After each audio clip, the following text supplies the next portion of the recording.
Friends, welcome to my channel job Hunter. তো WBCS 2002 থেকে 2024 পর্যন্ত যতগুলো পরীক্ষা হয়েছে সেই টোটাল পরীক্ষায় যত জিকে কোশ্চেন এসছে সেই জিকে প্রশ্ন উত্তর পর্ব নিয়ে আমি চলে এসেছি এবং আজকে আমার প্রথম ক্লাস। এই প্রথম ক্লাসে আমি 2002 সালের ডব্লিউবিসিএস পরীক্ষায় জিকে থেকে যে প্রশ্নগুলো এসছে এবং তার যে উত্তর সেই দুটোই এই ভিডিওতে আলোচনা করব। আর তোমরা যারা নতুন রয়েছো চ্যানেলটিকে সাবস্ক্রাইব করে রেখে দেবে এই ধরনের ভিডিও আপলোড করলে, যাতে সেগুলো তোমাদের কাছে পৌঁছে যায়। এছাড়া তোমরা জব রিলেটেড যে কোনো ইনফরমেশান, এছাড়া যে কোনো পরীক্ষার ইয়ার কোশ্চেন পেতে তোমরা এই চ্যানেলটিকে সাবস্ক্রাইব করে রাখতে পারো। এছাড়া ডাব্লিউবিপি এবং কেপিকে যারা টার্গেট করে পড়াশোনা শুরু করেছো এই সিরিজটা তাদের জন্য খুবই গুরুত্বপূর্ণ। এছাড়া আমি ডাব্লিউবিপির যে বিগত বিভিন্ন পরীক্ষায় বিজ্ঞান থেকে আসা কোশ্চেনের একটা সিরিজ আমি আপলোড করা হয়ে গেছে, সেই ভিডিওটা তোমরা প্লেলিস্টে গিয়ে দেখতে পারো। তো চলো ভিডিওটা শুরু করি, আর ভিডিওটা পুরোটা দেখো, যদি ভালো লাগে তবেই তোমরা একটা লাইক দেবে। আর এরপর আমি কোন টপিকের ওপর ভিডিও বানাবো সেটাও তোমরা আমাকে কমেন্টের মাধ্যমে সাজেস্ট করতে পারো। তো চলো শুরু করা যাক। 1 নম্বর কোশ্চেন কি বলছে দেখো, নিম্নের কোন নদীটি লুনি নদীর উৎসস্থল? তো লুনি নদীর উৎসস্থল হচ্ছে সম্বর হ্রদ। 2 নম্বর কোশ্চেন দেখো, তেজস্ক্রিয়তা মাপার একক কি? এটা একটু টাইপিং মিস্টেক হয়ে গেছে, এটা হয়ে যাবে তোমাদের বেকারেল। এটা হবে তোমাদের বেকারেল অথবা কুড়ি। ঠিক আছে, বেকারেল অথবা কুড়ি। কুড়ি হচ্ছে এসআই একক আর সিজিএস পদ্ধতিতে হচ্ছে বেকারেল। তো তেজস্ক্রিয়তা মাপার একক এসআই পদ্ধতিতে হচ্ছে কুড়ি এবং সিজিএস পদ্ধতিতে হচ্ছে বেকারেল। 3 নম্বর কোশ্চেন দেখো, নিম্নলিখিত ব্যক্তিদের মধ্যে কে চিপকো আন্দোলনের সঙ্গে জড়িত? তো চিপকো আন্দোলনের সঙ্গে জড়িত ছিলেন সুন্দরলাল বহুগুণা। 4 নম্বর কোশ্চেন দেখো, নিম্নলিখিতদের মধ্যে কোনটি ত্রিপিটকের অন্তর্গত নয়? তো এক্ষেত্রে অপশানগুলো একটু দেখে নাও। অপশান 1 রয়েছে জাতক, 2 নম্বর অপশান রয়েছে বিনয়, 3 নম্বর রয়েছে সুত্ত এবং 4 নম্বর রয়েছে অভিধর্ম। তো এক্ষেত্রে অ্যান্সার হয়ে যাবে জাতক। এই জাতক হচ্ছে ত্রিপিটকের অন্তর্গত নয়, কারণ ত্রিপিটকের অন্তর্গত হচ্ছে সুত্ত পিটক, বিনয় পিটক এবং অভিধর্ম পিটক। 5 নম্বর কোশ্চেন দেখো, বৌদ্ধ প্রথা ও ইতিহাস অনুযায়ী চন্দ্রগুপ্ত মৌর্য মৌর্য নামক কি? মৌর্য নামক একজন শূদ্র ছিলেন। তো এটা শূদ্র হয়ে যাবে তোমাদের অ্যান্সার। 6 নম্বর কোশ্চেন দেখো, নিম্নলিখিত বস্তুর মধ্যে কোনটি মৌলিক পদার্থ? তো নিম্নলিখিত বস্তুগুলি একটু আমরা দেখে নিই। দেখো, প্রথমে রয়েছে খাদ্য লবণ, তারপর রয়েছে জল, তারপর রয়েছে গ্রাফাইট এবং তারপর রয়েছে কাঁচ। তো এক্ষেত্রে অ্যান্সার হয়ে যাবে তোমাদের গ্রাফাইট। গ্রাফাইট হচ্ছে একটা মৌলিক পদার্থ। 7 নম্বর কোশ্চেন দেখো, কোনটি আফ্রিকা মহাদেশের সর্বোচ্চ গিরিশৃঙ্গ? তো আফ্রিকা মহাদেশের সর্বোচ্চ গিরিশৃঙ্গ হচ্ছে মাউন্ট কিলিমাঞ্জারো। 8 নম্বর কোশ্চেন দেখো, পৃথিবীর বৃহত্তম হ্রদ কোনটি? তো পৃথিবীর বৃহত্তম হ্রদ হচ্ছে কাস্পিয়ান সাগর। 9 নম্বর কোশ্চেন দেখো, সংবিধানের কোন অংশে কল্যাণকামী রাষ্ট্রের ধারণাটি মূর্ত হয়েছে? তো সংবিধানের যে নির্দেশমূলক নীতি রয়েছে সেই নির্দেশমূলক নীতিতে সংবিধানে যে কল্যাণকামী রাষ্ট্রের ধারণা সেই ধারণাটি তোমাদের মূর্ত হয়েছে। 10 নম্বর কোশ্চেন দেখো, ঊনবিংশ শতাব্দীর নবজাগরণের অগ্রদূত কাকে বলা হয়? তো এক্ষেত্রে অ্যান্সার হয়ে যাবে রাজা রামমোহন রায়। তো রাজা রামমোহন রায়কে কি বলা হয়? ঊনবিংশ শতাব্দীর নবজাগরণের অগ্রদূত। 11 নম্বর কোশ্চেন দেখো, প্রথম 7টি পঞ্চবার্ষিকী পরিকল্পনার যে নীতি অনুসৃত হয়েছিল তার উদ্দেশ্য কী ছিল? তো তার উদ্দেশ্য হবে স্বনির্ভরতা অর্জন করা, অর্থাৎ স্বনির্ভরতা অর্জন করা এখানে তোমাদের অ্যান্সার হয়ে যাবে। 12 নম্বর কোশ্চেন দেখো, ঋগ্বেদের গায়ত্রী মন্ত্র কার উদ্দেশ্যে রচিত হয়েছিল? তো ঋগ্বেদের গায়ত্রী মন্ত্র রচিত হয়েছিল সাবিত্রীর উদ্দেশ্যে। নেক্সট দেখো 13 নম্বর কোশ্চেন, নিম্নলিখিত ব্যক্তিদের মধ্যে এশিয়া মহাদেশ থেকে কে প্রথম কেমব্রিজ বিশ্ববিদ্যালয়ে মাস্টার অফ ট্রিনিটি কলেজ হিসাবে নিযুক্ত হন? তো এক্ষেত্রে অ্যান্সার হয়ে যাবে তোমাদের অমর্ত্য সেন। এই অমর্ত্য সেন কেমব্রিজ যে বিশ্ববিদ্যালয় রয়েছে, এটা একটু ভুল হয়ে গেছে, টাইপিং মিস্টেক। কেমব্রিজ বিশ্ববিদ্যালয়ে মাস্টার অফ ট্রিনিটি কলেজ হিসাবে নিযুক্ত হন, তিনি হলেন অমর্ত্য সেন। 14 নম্বর কোশ্চেন দেখো, সরীসৃপ ও স্তন্যপায়ীর মধ্যে সংযোগ রক্ষাকারী প্রাণী। তো সরীসৃপ ও স্তন্যপায়ীর মধ্যে সংযোগ রক্ষাকারী প্রাণী হচ্ছে হংসচঞ্চু প্লাটিপাস। এই হংসচঞ্চু এবং প্লাটিপাসই হচ্ছে সরীসৃপ ও স্তন্যপায়ীর যে মিশ্রণ সেটা বলা যায়। 15 নম্বর কোশ্চেন দেখো, ভারতবর্ষ ব্রিটিশ আধিপত্য স্থাপনের ইতিহাসে সবথেকে গুরুত্বপূর্ণ যুদ্ধ। তো সবথেকে গুরুত্বপূর্ণ যে যুদ্ধ সেটা হচ্ছে পলাশির যুদ্ধ। 16 নম্বর কোশ্চেন দেখো, ভারতীয় সংবিধান গ্রহণ করা হয়েছিল। তো ভারতীয় সংবিধান কবে গ্রহণ করা হয়েছিল? তো এক্ষেত্রে অ্যান্সার হয়ে যাবে 26শে নভেম্বর 1949 এবং 1950 সালের 26শে জানুয়ারি কী করা হয়েছিল? ভারতীয় সংবিধান কার্যকর করা হয়েছিল। 17 নম্বর কোশ্চেন দেখো, বাংলায় বিপ্লবী অনুশীলন সমিতি স্থাপন করে। তো বাংলায় বিপ্লবী অনুশীলন সমিতি স্থাপন করেছিল সেটা হচ্ছে বারিন ঘোষ। 18 নম্বর কোশ্চেন দেখো, কোলডীয় বস্তু নিচে থিতায় না। তো কী কারণে থিতায় না? তো সেটার অ্যান্সার হয়ে যাবে উহাদের আপেক্ষিক গুরুত্ব খুব কম। এই আপেক্ষিক গুরুত্ব কম হওয়ার জন্যই যে কোলডীয় বস্তু তারা থিতায় না। 19 নম্বর কোশ্চেন দেখো, ইকতা বলতে কি বোঝায়? তো সরকারি কর্মচারীদের প্রদত্ত শাসকের যে খাস জমি তাকে বলা হয় ইকতা। 20 নম্বর কোশ্চেন দেখো, কোন ষড়যন্ত্র মামলায় অভিযুক্ত হয়ে ভগৎ সিং, রাজগুরু ও সুখদেবের ফাঁসি হয়? তো এক্ষেত্রে অ্যান্সার হয়ে যাবে লাহোর ষড়যন্ত্র মামলা। এই লাহোর ষড়যন্ত্র মামলায় এই তিনজনের কী করা হয়? ফাঁসি দেওয়া হয়। 21 নম্বর কোশ্চেন দেখো, বাতাসে বিদ্যুতের চমকানির দ্বারা বৃষ্টি যে শুরু হয় তার কারণ কি? তার কারণ হচ্ছে বিদ্যুৎ প্রবাহের নির্গমন H2O অণুগুলিকে সক্রিয় করে। তো বিদ্যুতের প্রবাহের যে নির্গমন H2O অণুগুলিকে সক্রিয় করে, এর জন্যই কি হয়? বৃষ্টি শুরু হওয়ার আগে বিদ্যুতের চমকানি হয়। 22 নম্বর কোশ্চেন দেখো, ভূমণ্ডলের প্রথম মডেল তৈরি করেন কে? তো ভূমণ্ডলের প্রথম মডেল তৈরি করেন অ্যারিস্টটল। 23 নম্বর কোশ্চেন দেখো, নিম্নলিখিত মুসলিম নেতৃবৃন্দের মধ্যে কে 1905 সালের বয়কট আন্দোলনের সাথে ছিলেন না? তো 1905 সালে যে বয়কট আন্দোলন শুরু হয় সেই আন্দোলনের সঙ্গে ছিলেন না নবাব সলিমুল্লাহ। এই হলেন একজন ব্যক্তি যিনি এই 1905 সালের বয়কট আন্দোলনের সঙ্গে ছিলেন, অর্থাৎ বয়কট আন্দোলনকে সাপোর্ট করেননি। 24 নম্বর কোশ্চেন দেখো, চৌরি চৌরা ঘটনার পর কোন আন্দোলন প্রত্যাহার করা হয়? তো অসহযোগ আন্দোলন। এই চৌরি চৌরার ঘটনার পর অসহযোগ আন্দোলন প্রত্যাহার করা হয়। নেক্সট দেখো 25 নম্বর কোশ্চেন, মাস্টারদা নামে কে পরিচিত ছিলেন? তো মাস্টারদা নামে পরিচিত ছিলেন সূর্য সেন। 26 নম্বর কোশ্চেন দেখো, কোন ভূতাত্ত্বিক যুগে পৃথিবীতে সর্বশেষ হিম যুগের সূচনা হয়েছিল? তো পৃথিবীতে সর্বশেষ হিম যুগের সূচনা হয়েছিল টার্সিয়ারি যুগে। এই টার্সিয়ারি যুগেই পৃথিবীর সর্বশেষ যে হিম যুগের সূচনা সেটা হয়েছিল। 27 নম্বর কোশ্চেন দেখো, ভারতের মহান বৃদ্ধ নামে পরিচিত। তো ভারতের মহান বৃদ্ধ নামে পরিচিত দাদাভাই নৌরোজি, বা বলা হয় the grand old man of India. 28 number question দেখো, এখনও পর্যন্ত কতবার জাতীয় জরুরি অবস্থা ঘোষণা করা হয়েছে? তো এখনও পর্যন্ত টোটাল 3 বার জাতীয় জরুরি অবস্থা ঘোষণা করা হয়েছে। 29 নম্বর কোশ্চেন দেখো, কোনটি অন্তঃস্রাবী গ্রন্থি নয়? তো অপশানগুলো একটু দেখে নাও। 1 নম্বর রয়েছে অ্যাড্রিনাল গ্রন্থি, 2 নম্বর রয়েছে পিটুইটারি গ্রন্থি, 3 নম্বর রয়েছে লালা গ্রন্থি এবং 4 নম্বর রয়েছে থাইরয়েড গ্রন্থি। তো ক্ষেত্রে অ্যান্সার হয়ে যাবে তোমাদের পিটুইটারি গ্রন্থি। পিটুইটারি গ্রন্থি হচ্ছে একটি অন্তঃস্রাবী গ্রন্থি নয়। 30 নম্বর কোশ্চেন দেখো, নন্দ বংশের প্রতিষ্ঠাতা হলেন। তো নন্দ বংশের প্রতিষ্ঠাতা কে? এক্ষেত্রে অ্যান্সার হয়ে যাবে তোমাদের মহাপদ্মনন্দ হচ্ছে নন্দ বংশের প্রতিষ্ঠাতা। 31 নম্বর কোশ্চেন দেখো, পচনশীল ক্ষয়ে যাওয়া গাছের গোড়াতে আমরা যদি কুঠারাঘাত করি ডালপালাগুলি নিজের থেকেই খসে পড়বে, এই উক্তিটি কার? তো এই উক্তিটি করেছিলেন প্রথম বাজিরাও। এই বিখ্যাত উক্তিটির প্রবক্তা হলেন প্রথম বাজিরাও।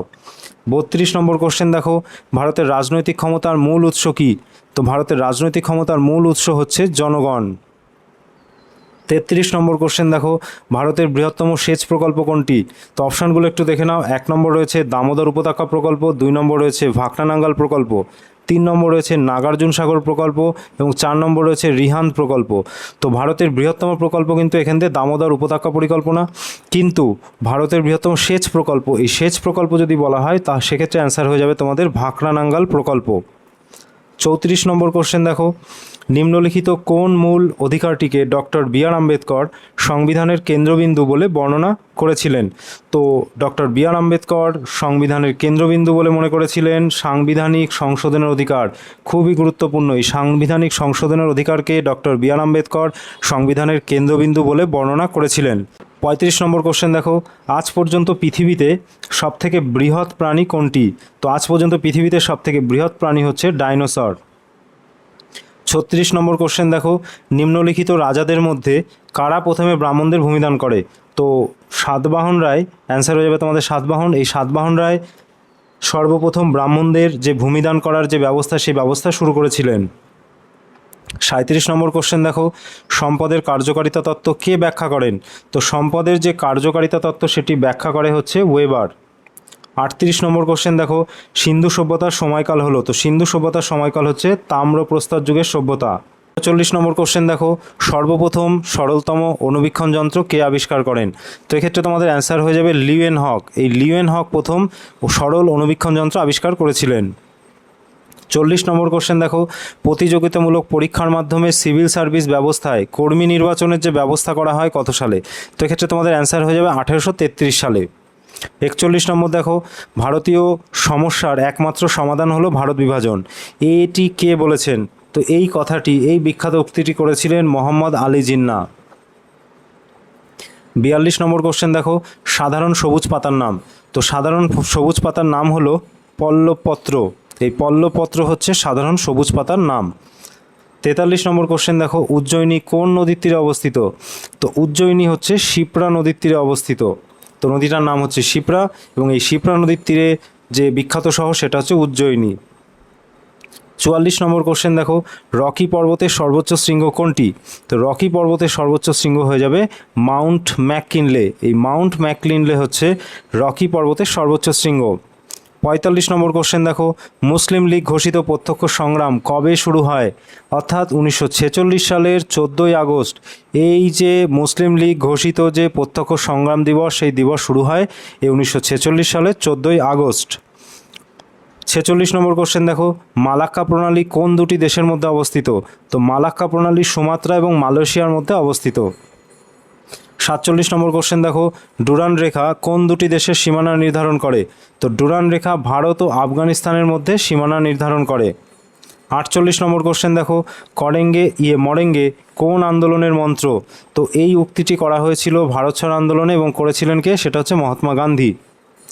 49 নম্বর কোশ্চেন দেখো, ভারতে বাঘের জন্য সংরক্ষিত সবচেয়ে বড় বনভূমি কোথায় অবস্থিত বা কোন রাজ্যে অবস্থিত? তো এক্ষেত্রে তোমাদের অ্যান্সার হয়ে যাবে উত্তরপ্রদেশ। এই উত্তরপ্রদেশে বাঘের জন্য সব থেকে বড় বনভূমি রয়েছে।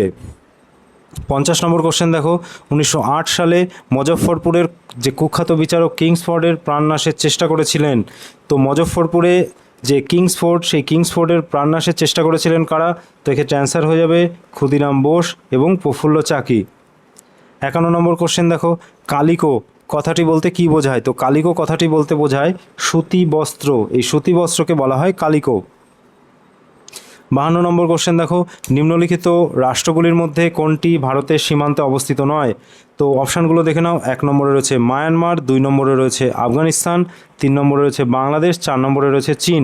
তো এক্ষেত্রে তোমাদের অ্যান্সার হয়ে যাবে আফগানিস্তান। আফগানিস্তান কি ভারতে একদম সীমান্তে অবস্থিত নয়। 53 নম্বর কোশ্চেন দেখো, ভারতের প্রথম বাংলা সংবাদপত্র কোনটি? তো ভারতের প্রথম বাংলা সংবাদপত্র হচ্ছে সমাচার দর্পণ। 54 নম্বর কোশ্চেন দেখো, ফরওয়ার্ড ব্লক রাজনৈতিক দলের প্রতিষ্ঠা কে করেন? তো ফরওয়ার্ড ব্লক রাজনৈতিক দলের প্রতিষ্ঠা করেন সুভাষচন্দ্র বসু। 55 নম্বর কোশ্চেন দেখো, সার্ভেন্টস অফ ইন্ডিয়া সোসাইটি প্রতিষ্ঠা করেন? তো এক্ষেত্রে তোমাদের অ্যান্সার হয়ে যাবে গোপাল কৃষ্ণ গোখলে। এই গোপাল কৃষ্ণ গোখলে ছিলেন মহাত্মা গান্ধীর রাজনৈতিক গুরু। 56 নম্বর কোশ্চেন দেখো, 1857 সালের মহাবিদ্রোহকে একটি পরিকল্পিত জাতীয় স্বাধীনতা যুদ্ধ বলে অভিহিত কে করেছেন? তো এক্ষেত্রে তোমাদের অ্যান্সার হয়ে যাবে বিনায়ক দামোদর সাভারকার। এ কী বলেছেন? এই মহাবিদ্রোহকে একটি পরিকল্পিত জাতীয় স্বাধীনতা যুদ্ধ বলে অভিহিত করেছেন। 57 নম্বর কোশ্চেন দেখো, ভারতীয় জাতীয় কংগ্রেস কোন ভাইসরয়ের সময় প্রতিষ্ঠিত হয়? তো এক্ষেত্রে অ্যান্সার হয়ে যাবে লর্ড ডাফরিন। সরি, এখানে একটু মিস্টেক হয়ে গেছে টাইপিং, এটা হবে ডাফরিন। লর্ড ডাফরিন এখানে তোমাদের অ্যান্সার হয়ে যাবে। 58 নম্বর কোশ্চেন দেখো, বিখ্যাত ডান্ডি অভিযান শুরু হয়? তো ডান্ডি অভিযান শুরু হয় 1930 সালের মার্চ মাসে। 59 নম্বর কোশ্চেন দেখো, অধিকাংশ প্রাণী ভাইরাসে বিদ্যমান। তো অধিকাংশ প্রাণী ভাইরাসে থাকে কোনটি এর মধ্যে? দেখো প্রথম অপশানে রয়েছে ডিএনএ, তারপর রয়েছে আরএনএ, তারপর রয়েছে ডিএনএ এবং আরএনএ, এবং তারপর রয়েছে দেখো ডিএনএ এবং আরএনএ কোনোটিই নয়। তো এক্ষেত্রে তোমাদের অ্যান্সার হয়ে যাবে ডিএনএ এবং আরএনএ কোনোটিই নয়। 60 নম্বর কোশ্চেন দেখো, মানুষের শরীরে কোথায় ইউরিয়া তৈরি হয়? তো মানুষের শরীরে বৃক্কে ইউরিয়া তৈরি হয়। 61 নম্বর কোশ্চেন দেখো, প্রথম গোলটেবিল বৈঠকের সময় ব্রিটেনের প্রধানমন্ত্রী ছিলেন? তো ব্রিটেনের প্রধানমন্ত্রী ছিলেন র্যামসে ম্যাকডোনাল্ড। 62 নম্বর কোশ্চেন দেখো, সংবিধানের কত রকম জরুরি অবস্থার কথা বলা রয়েছে? তো সংবিধানে 3 রকম জরুরি অবস্থার কথা বলা রয়েছে। 63 নম্বর কোশ্চেন কি বলছে দেখো, শিকাগো ধর্মের সম্মেলন অনুষ্ঠিত হয় কত সালে? তো এক্ষেত্রে তোমাদের অ্যান্সার হয়ে যাবে 1893 সালে। 64 নম্বর কোশ্চেন কি বলছে দেখো, সবুজ বিপ্লবের সফলতার সময় হলো? তো অপশানগুলো দেখো, 60-এর দশক, 70-এর দশক, 80-এর দশক, 90-এর দশক। তো সব থেকে বেশি যে সফলতার সময় সেটা হচ্ছে 90-এর দশক। নেক্সট দেখো 65 নম্বর কোশ্চেন, শেরি পাঞ্জাব কাকে বলা হয়? তো শেরি পাঞ্জাব বলা হয় লালা লাজপত রায়কে।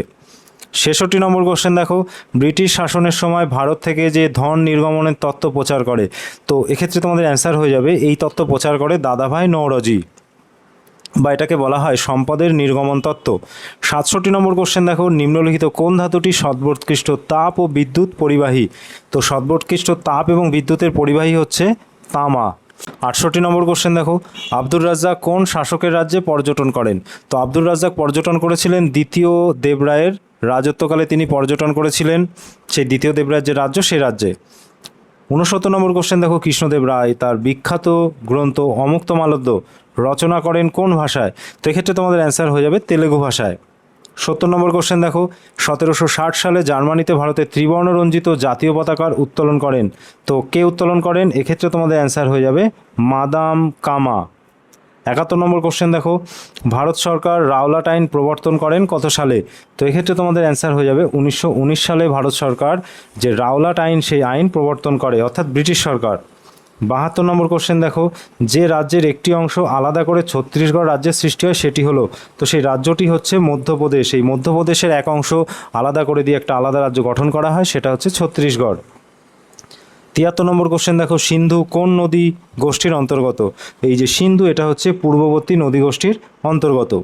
এই আজকের ভিডিও আমি WBCS 2002-এ যে সমস্ত জিকে কোশ্চেনগুলো, সেই প্রশ্ন এবং তার উত্তর সমস্ত কিছুই তোমাদের সঙ্গে আলোচনা করলাম। ভিডিওটা যদি তোমাদের ভালো লাগে তোমরা একটা লাইক করে দেবে, আর তোমরা চ্যানেলটিকে সাবস্ক্রাইব করে রাখতে পারো। এই যে WBCS যে বিগত যতগুলো বছরের যতগুলো পরীক্ষা হয়েছে সব জিকে আমি তোমাদের ধীরে ধীরে প্রোভাইড করে দেবো। এছাড়া তোমরা ওয়েস্ট বেঙ্গল পুলিশ এবং ক্যালকাটা পুলিশকে টার্গেট রেখে যারা পড়াশোনা শুরু করেছো তাদের জন্য প্রিভিয়াস ইয়ার কোশ্চেন পেতে তোমরা চ্যানেলটিকে সাবস্ক্রাইব করে রাখতে পারো।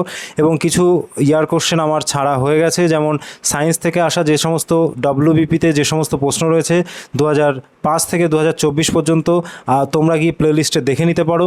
এছাড়া সুবিদ দাসের যে টোটাল ম্যাথ বুক সলিউশন সেটাও আমি শুরু করেছি, তো সেটাও পেতে তোমরা চ্যানেলটিকে সাবস্ক্রাইব করে রাখবে। আশা করি তোমরা ভালো আছো এবং ভালো থাকবে।